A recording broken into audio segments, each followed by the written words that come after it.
એલસીબીએ ભાભરમાંથી 8 ચોરીની રિક્ષાઓ ઝડપી। કુલ 11,60,000નો મુદ્દામાલ સાથે એકની અટકાયત। અમદાવાદથી ચોરી કરી ભાભરમાં રિક્ષાઓ વેચતો। બનાસકાંઠા જિલ્લા પોલીસ વડાની સૂચનાથી બનાસકાંઠા એલસીબીની ટીમ ભાભર વિસ્તારમાં વાહન ચોરી તપાસમાં પેટ્રોલિંગમાં હતી।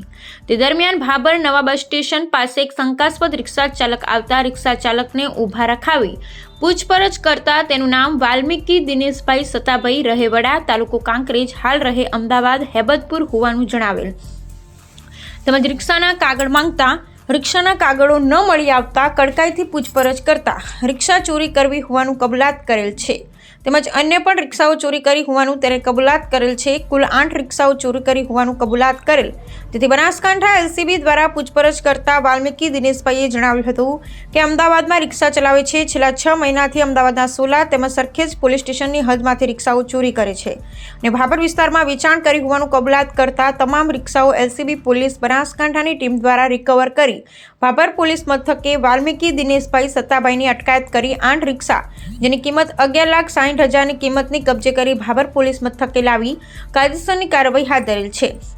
આ આરોપી અગાઉ પણ અમદાવાદ વિસ્તારમાંથી વાહન ચોરી કરીને પકડાયેલ હોવાનું જાણવા મળેલ છે।